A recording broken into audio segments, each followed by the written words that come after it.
The congregation shivered in the cold.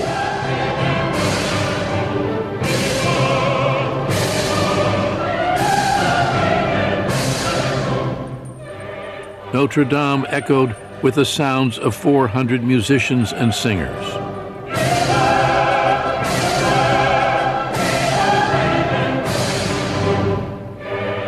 The young man, born on the island of Corsica, moved impatiently forward. Napoleon Bonaparte, 35 years old, was about to be crowned Emperor of France. "I found the crown of France in the gutter," he said, "and I picked it up."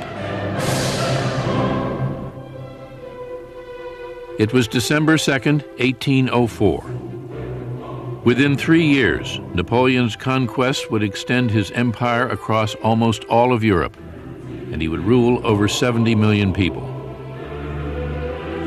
Not since the ancient Caesars had one man held so much power. Napoleon changed the world. Here is a man who rises not on the basis of his blood, not on the basis of his background, but on the basis of his ability. No one else has appeared like him, has dominated the world like he has. Qu'est-ce que Napoléon? What is Napoleon? C'est une main. It's a hand in a shirt. C'est un It's a strange hat. C'est bizarre. Si vous mettez ce If you show the chapeau- hat, si if you vous show the mettez hand in the la main shirt, dans le gilet, in Japan, the United States, or France, everybody will say Napoleon. Napoléon. He was above all ambitious. He loved power. He said, "I love power," like a musician loves his music.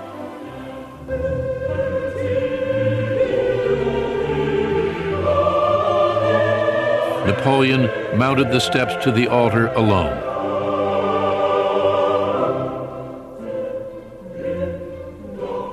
Seizing the crown in his own hands, he held it aloft. Then brought it to rest on his own head.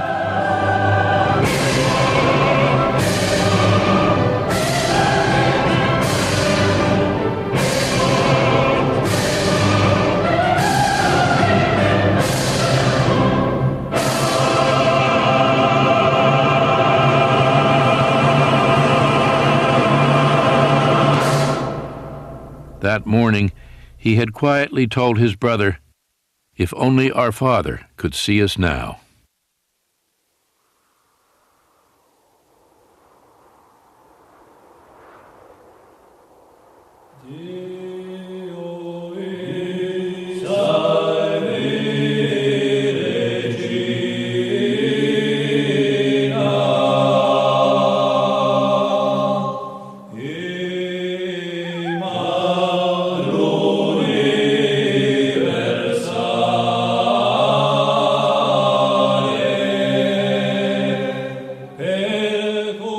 In the spring of 1769, Letizia and Carlo Bonaparte were crossing the mountains that straddled the interior of the island of Corsica.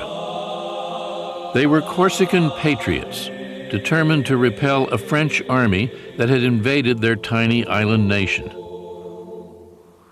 The Corsicans were only about 100 to 120,000 people of peasant or shepherd origin. They had very few firearms, very little gunpowder, and that was all. They had to defend themselves against the 22 million population of France, then the most advanced country in Europe. The Corsicans never stood a chance. After a year of fighting, leaving thousands dead and wounded, they were defeated, and Letizia and Carlo were going home. Letizia was 6 months pregnant.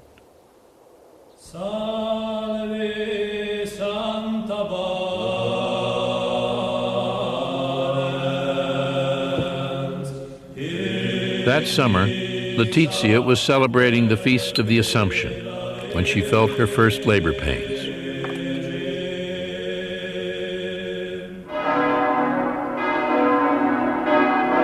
Later that day, August 15, 1769, she gave birth to a son, Napoleon Bonaparte. Born just after the bitter French conquest, Napoleon would spend his childhood hating France, the nation he would one day rule. I was born when Corsica was perishing, Napoleon later wrote. 30,000 Frenchmen spewed onto our shores, drowning the throne of liberty in waves of blood. The cries of the dying, the groans of the oppressed, and tears of despair surrounded my cradle from the hour of my birth. Corsica was now a French colony. Suspended in the Mediterranean between France and Italy, for centuries Corsicans had fiercely resisted invaders, Romans, Moors, Genoese. After the French victory, Corsican rebels fled to the mountains, where they continued to fight on. But Napoleon's father, Carlo, a 23-year-old university student, readily submitted. Soon he was wearing powdered wigs, embroidered waistcoats, and silver-buckled shoes. Napoleon never forgave him for betraying his Corsican heritage.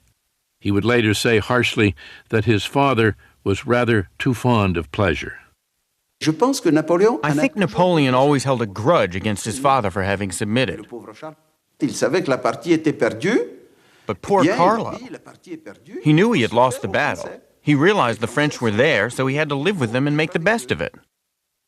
Carlo began practicing law, won election to the Corsican Assembly, and rose in the esteem of the French rulers. But Napoleon rarely had a good thing to say about him. He saved his praise for his mother. The beautiful, strong-willed Letizia. As a mother, he would say, she was without equal.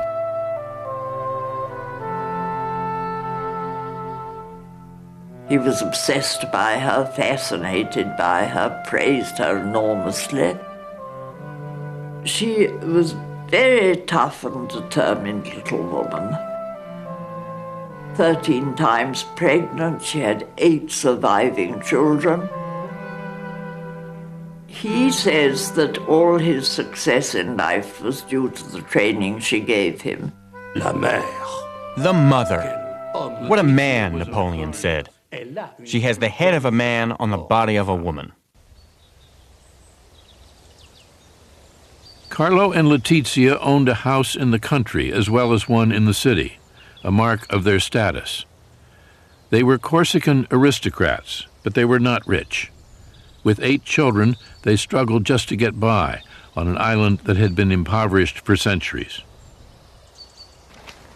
There was nothing, the ambitious couple believed, that Corsica could offer them or their children. Only one country could, the country that had vanquished their own, France.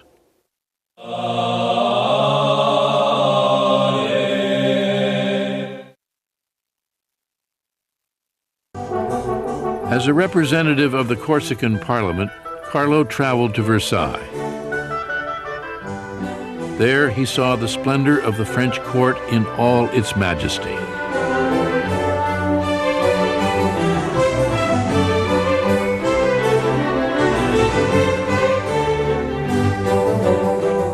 France was the envy of Europe.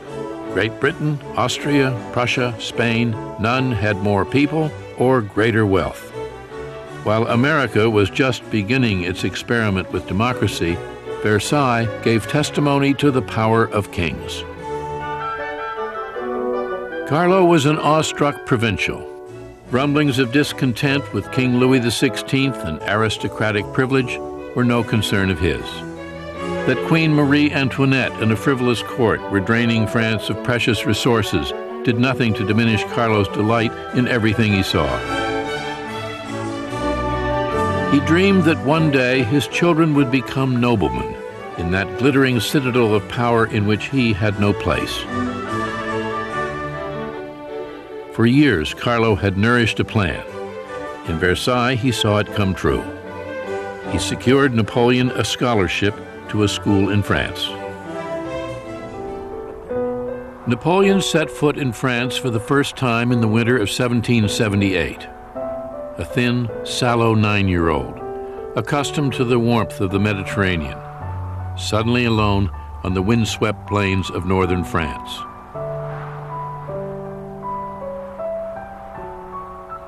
A scholarship boy at the Royal Military College at Brienne-le-Château.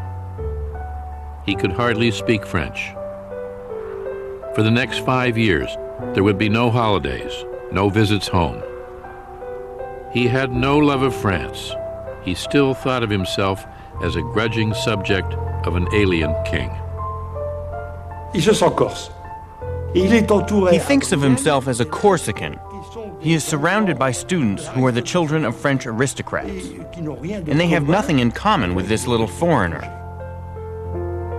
Donc, lui, qui est un être fier, And since he is quite proud, he becomes a loner. il va s'isoler, il va se mettre à part. Napoleon would one day turn his sympathies toward France, but not without years of resentment and struggle.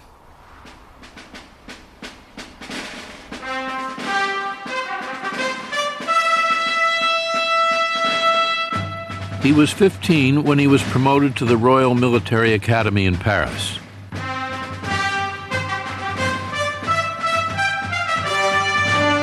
Along with the sons of some of France's greatest families, he would learn the splendors of French civilization.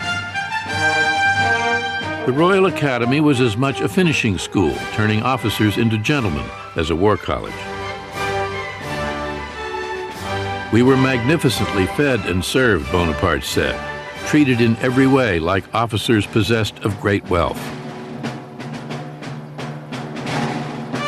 The poor Corsican teenager still felt like an outsider. He had entered a world of opulence and luxury, but it only served to fuel his scorn for the privilege and snobbery of the French nobility. One teacher described him as quiet and solitary, frightfully egotistical, proud, ambitious, aspiring to everything. He would go far, his school report read, in favorable circumstances. He began his apprenticeship as a soldier when he was 16, a lowly second lieutenant, training with the best artillery unit in the French army. He grew expert at sighting a gun, handling rammer and shot, deploying men. One of the greatest careers in military history had begun. He feels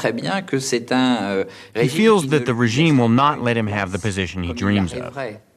The top positions are reserved for the noblemen, while Napoleon comes from minor nobility, poor people. Frustrated in his military ambitions, Bonaparte dreamed of becoming famous as an author, wrote a brief history of Corsica, even tried his hand at a novel. Il se sait, il se pense, il se croit. He knows that he's capable of great things. Appelé peut-être à un grand destin. He feels that perhaps he's destined for greatness. But at that point, how can he possibly believe it? Il s'ennuie à mourir. He's bored to death. À mourir. Always alone among men, Bonaparte wrote, I come home to dream by myself, and to give myself over to all the forces of my melancholy. My thoughts dwell on death. What fury drives me to wish for my own destruction? No doubt because I see no place for myself in this world. It was the revolution that would set Bonaparte free.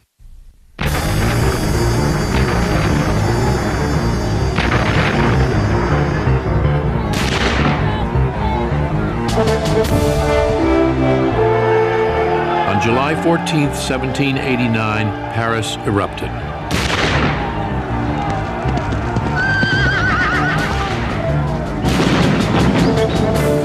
Angry crowds stormed through the streets, crying liberty, equality, brotherhood. France was thrown into turmoil. The monarchy itself tottered on the edge of destruction. A defiant National Assembly challenged the absolute right of the king, stripped nobles and clergy of their ancient feudal privileges, fracturing a social order that had endured for centuries. After years of injustice and inequality, the revolution had begun. It would take years before it would end. As the revolution gained momentum, Bonaparte was serving in the army far from Paris. He distrusted the violent mobs, but welcomed the changes transforming the country. He is certainly not a revolutionary before the beginning of the revolution. But Bonaparte welcomes the revolution as good news. It almost has a religious impact for him, because all of a sudden he feels that the revolution is going to open up French society. La révolution va ouvrir la société française. L'abolition des privilèges, le fait que la société française ne va plus It would connaître abolish privileges, hiérarchie, put an end to hierarchies and the kind of condescension from which Napoleon had suffered while he was growing up. jeune Napoléon dans sa jeunesse. Bonaparte était un jeune homme Bonaparte de 100 was a man of his ans, times, avoir 20 ans, and to be 17 20 years old in 1789 is very important. C'est sa Napoleon's marque, destiny and the destiny of the whole country become the same.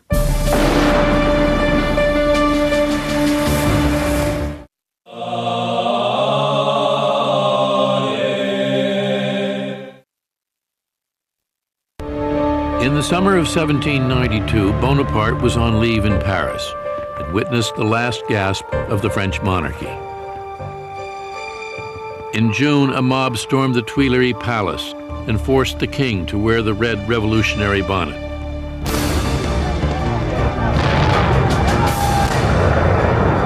In August, the mob massacred the king's Swiss guard. King Louis XVI was dethroned. The French Republic was proclaimed that fall. Napoleon wants to be part of this new world. He wants to play a role. And he starts in a place he knows very well. He starts with Corsica. Donc il commence par la Corse.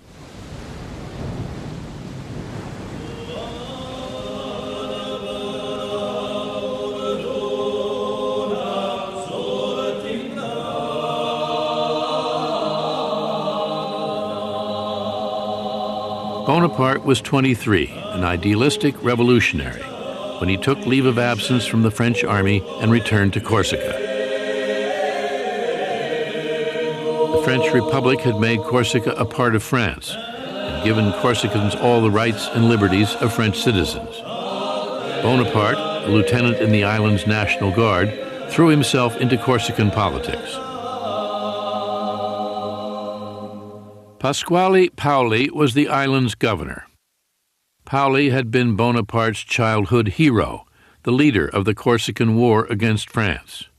Now Bonaparte dreamed of rising to power, standing by Paoli's side. But he would be bitterly disappointed. Paoli did not trust him. A ragazzone inesperto, Paoli called him.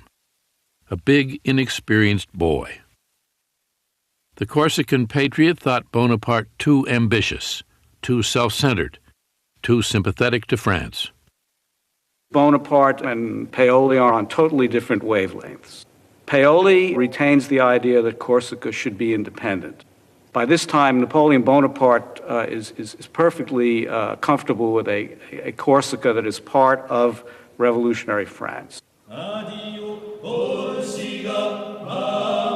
Bonaparte soon became the leader of a faction opposed to Paoli. Clan rivalry ran deep on the island, intensifying the political struggle between the two men. Paoli's partisans and Bonaparte's were soon at war. In the end, Paoli proved too strong. Bonaparte's home was sacked and he was forced to flee to the mountains.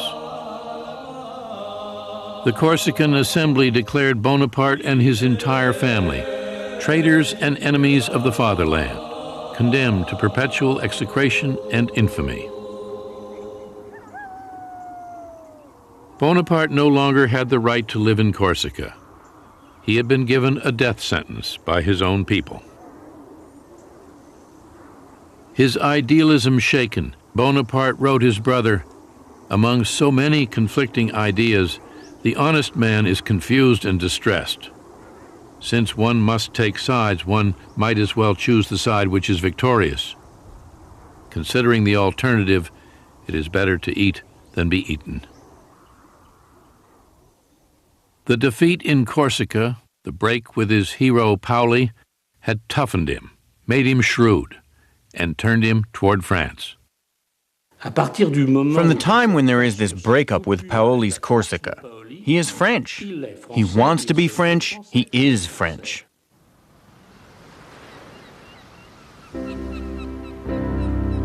On June 10th, 1793, he set sail for France with his widowed mother, 3 brothers, and 3 sisters. A refugee family, carrying with them all they owned in the world. 24 years old, he was banished from the land of his birth forever.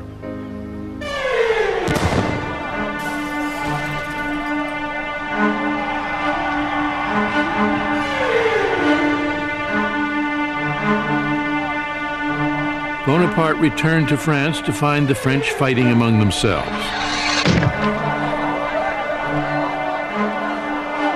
The king had been executed. The queen and thousands more followed him to the guillotine. There were cities in revolt, uprisings in the provinces. Maximilien Robespierre was in charge now. The austere, moralizing leader suspended the Constitution, vowing to save the Republic from its enemies at any cost. The revolution turned into the Terror.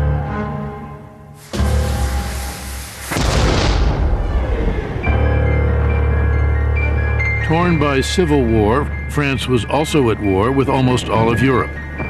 Austria, Spain, Prussia, and Great Britain were bent on destroying the new French Republic, while French radicals promised to help all peoples rise against their rulers. Reinstated in the army as an artillery captain, Bonaparte was ordered to Toulon, a city of 28,000 on the southern coast that had rebelled against the Republic, throwing its port open to the English. The British fleet defended the city from the harbor. 24-year-old Bonaparte thought he knew how to drive them out. He argued that if his soldiers could seize the heights commanding the harbor, they could bombard the fleet, drive it away, and the city would fall. It was a simple plan, but none of the generals would listen. The generals in Toulon were total incompetence, or a little worse. Finally, a fairly competent general showed up, listened to Napoleon's plans, and said, naturally. This would be Bonaparte's first great chance. With aristocratic officers fleeing the country, there was suddenly a vacuum, an opportunity for rapid promotion for soldiers who could prove themselves under fire.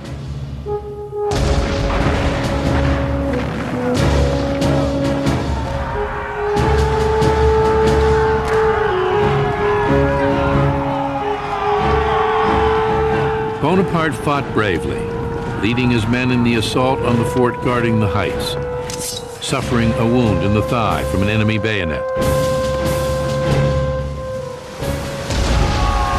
10 ships went up in flames. The British fled. Toulon was recaptured and Bonaparte promoted. In just 3 months, he had risen from captain to brigadier general.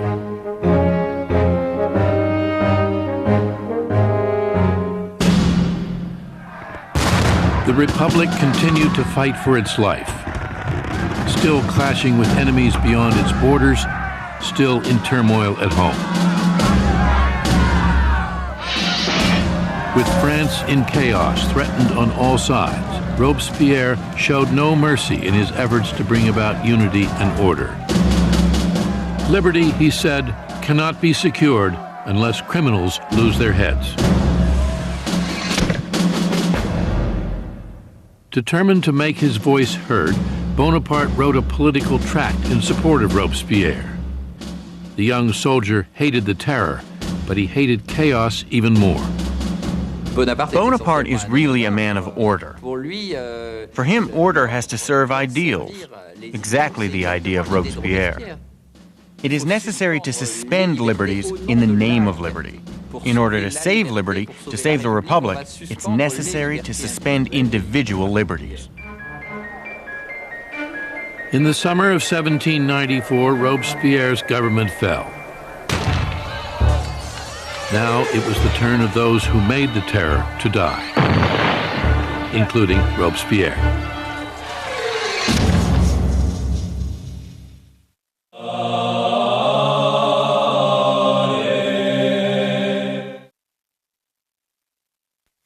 In the spring of 1795, Bonaparte headed for Paris. Now a brigadier general, he was determined to rise still higher.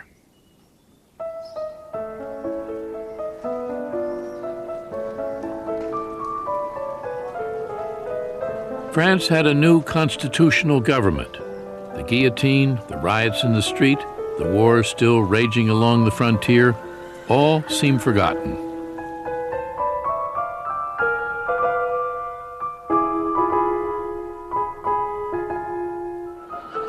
Bonaparte frequented the salons where the women who dominated Paris society held court. The women here, he wrote his brother, are the center of importance. Here, alone of all places on earth, they appear to hold the reins of government. But they wanted little to do with him. He was just another ambitious young soldier. I can still picture him, one noble woman remembered. He wore badly made dirty boots and a nasty round hat pulled down over his eyes. An overall sickly effect was created by this thinness and his yellow complexion. Bonaparte seemed to have come to a dead end. He was desperate for promotion, but no one paid any attention. If this continues, he wrote his brother, I shall end by not stepping aside when a carriage rushes past. Then political turmoil once again gave him his chance. On October 5th, 1795, crowds of Parisians stormed through the streets alongside National Guardsmen bent on restoring the monarchy. The rebellion threatened to topple the Republic. The government called on Bonaparte to repel the attack. There wasn't much other choice, actually, when this rebellion broke. There aren't any competent generals in Paris. Here's young Bonaparte. He's a man of conviction. Put him in. Napoleon was not one to pussyfoot around. He would use all his weapons. Nobody had really used cannon on the Paris mobs before.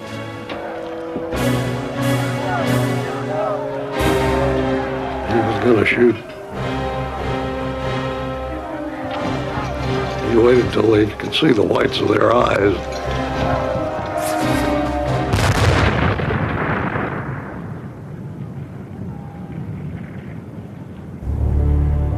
The enemy attacked us, Bonaparte wrote his brother.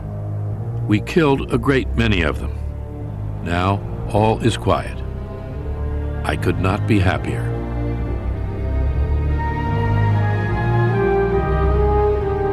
Three weeks later, he was made a full general, commander of the Army of the Interior. He was 26.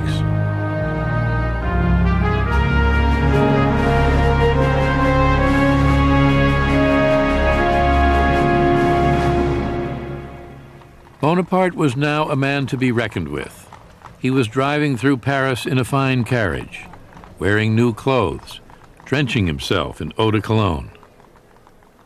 The unsophisticated general was no ladies' man, but he had fallen in love. Her name was Marie Joseph Rose de Beauharnais. Everyone called her Rose.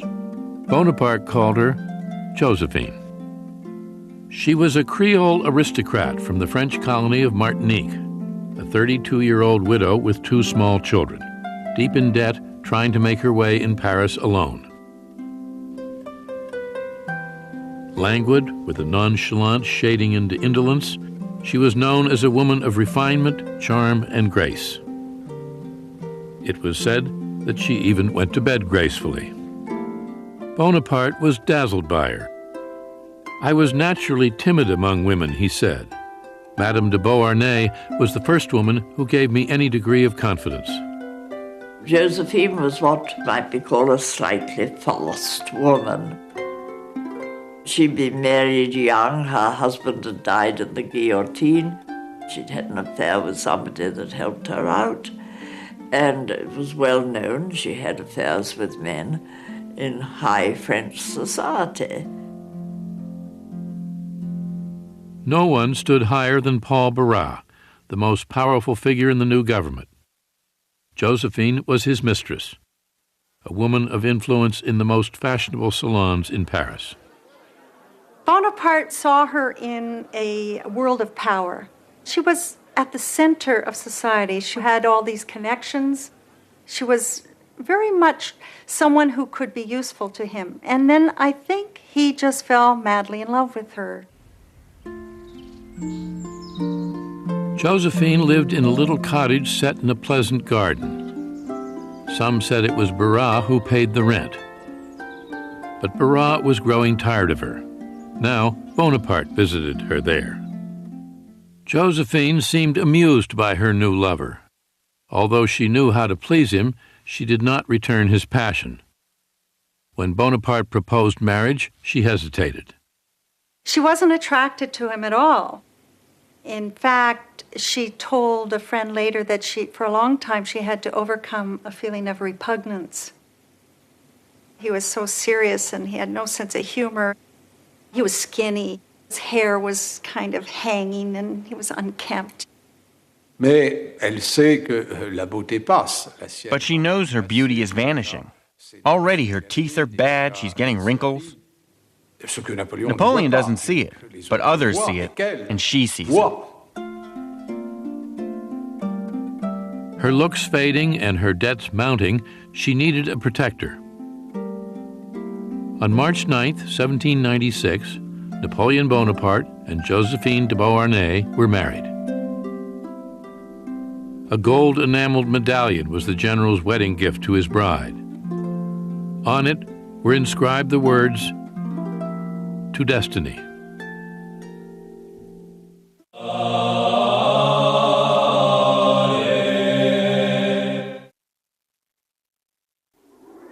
Bonaparte was sent to the Italian Alps. Josephine's former lover, Paul Barras, had helped win him an appointment as supreme commander of all French forces in Italy. His assignment was to challenge the Empire of Austria and their Italian allies. He had never commanded an army before. Young and untested, no one expected very much from him, especially his own generals. Tout le monde l'attend avec un peu de moquerie. Everyone makes fun of him before he gets there. This little general who perhaps owes his command to his wife. Grâce largement donnée de sa femme.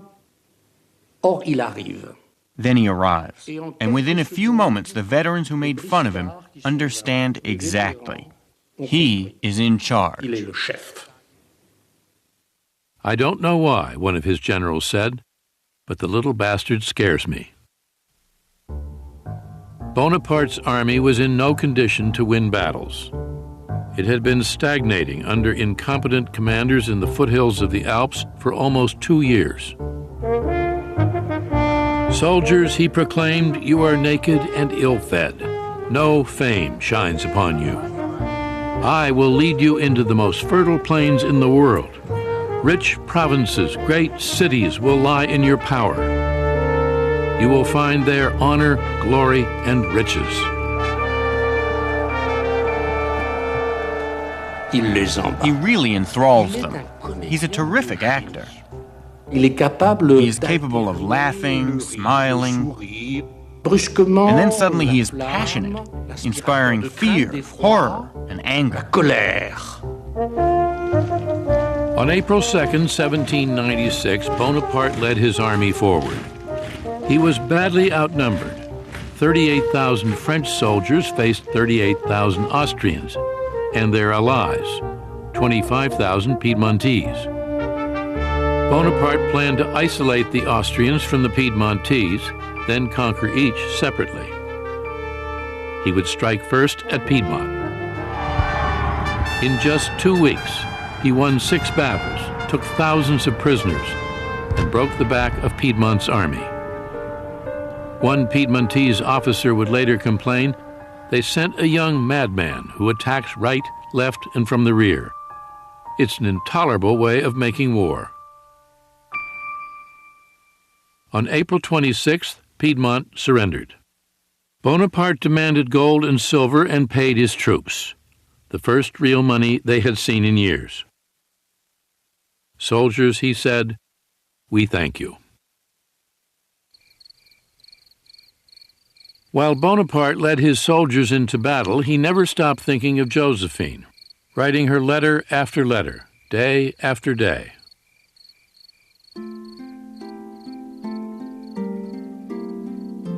"Not a day goes by without my loving you," he wrote her. "Not a night without holding you in my arms. I curse the glory and ambition which keeps me from the soul of my life. Whenever I am troubled as to how things will turn out, I put my hand to my heart where throbs your likeness. I have but to look at it, and my love is perfect happiness." Josephine would sometimes read his letters aloud to friends. Bonaparte, she told them, is so amusing. With Piedmont defeated, Bonaparte was now pursuing the Austrians, who retreated to the east, bewildered by the 26-year-old general and his new way of making war. In the 18th century, there were nobles commanding on both sides, and they had a certain code. The armies would maneuver, and very often, if one had the other in check, that would be the end of it. There would be no fight. Napoleon was, in a way, the first modern general. He did not accommodate those old codgers on the other side at all. Il attaque tous les jours. He attacks every day. He attacks when it snows, he attacks at night, he attacks when it's cold. It's not the way the game is played. Il cherche l'ennemi. He looks for the enemy, fights it, and when they assume that he's going to stop, he continues. The next day, he fights again. It surprises them. Et il surprend.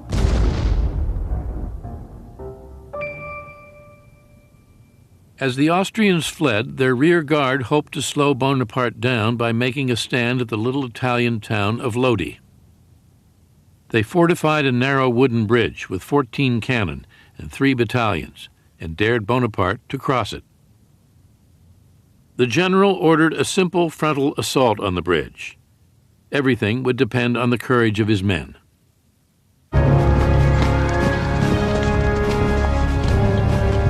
He had earned their admiration with his rapid string of victories. Now he would find out if he also had their faith. How do you incite men to do something like that? It's charisma. I mean, he got tremendous presence. Napoleon was a master at motivating his soldiers.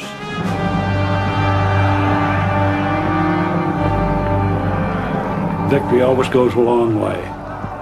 The more they win, the harder they get to stop.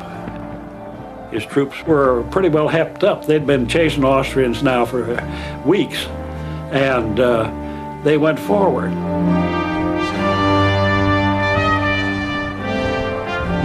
There are no tactics at all. The troops come in so enthusiastically and quickly, it surprises the enemy. It's just a question of enthusiasm. Everyone throws themselves into it. Everyone risks death.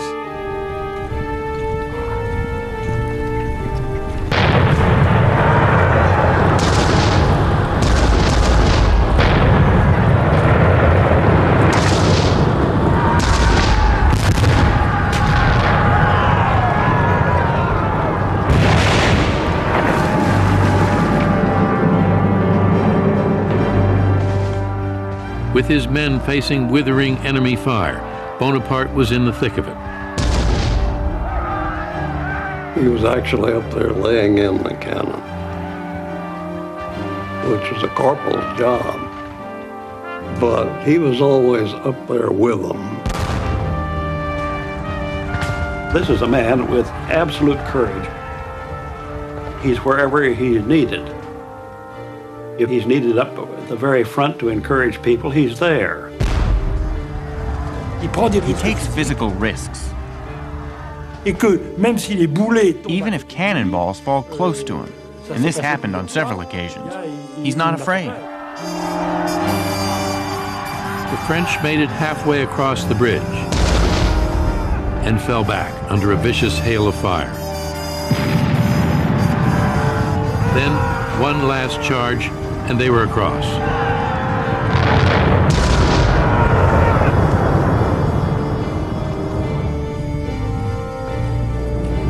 The Austrian guns fell silent.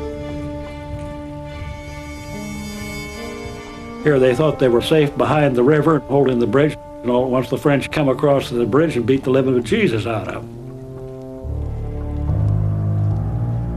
It's a real spectacular job.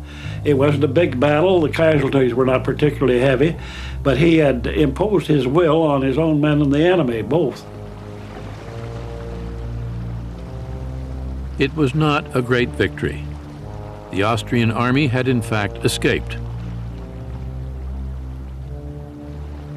But Bonaparte had won the respect and devotion of his men. He came out all sweaty and grimy and covered with gun smoke. The troops liked that. They began calling him the Little Corporal right there. It was, you identify with us, you're our corporal.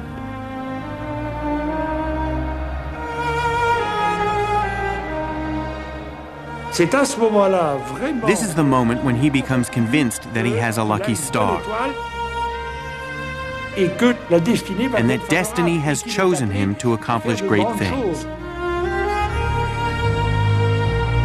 They haven't seen anything yet, Bonaparte told one of his generals. In our time, no one has the slightest conception of what is great. It is up to me to give them an example. There was a spark.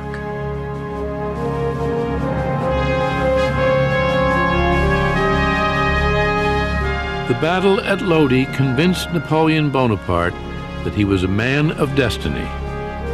From that moment, he said, I foresaw what I might be. Already I felt the earth flee from beneath me, as if I were being carried into the sky.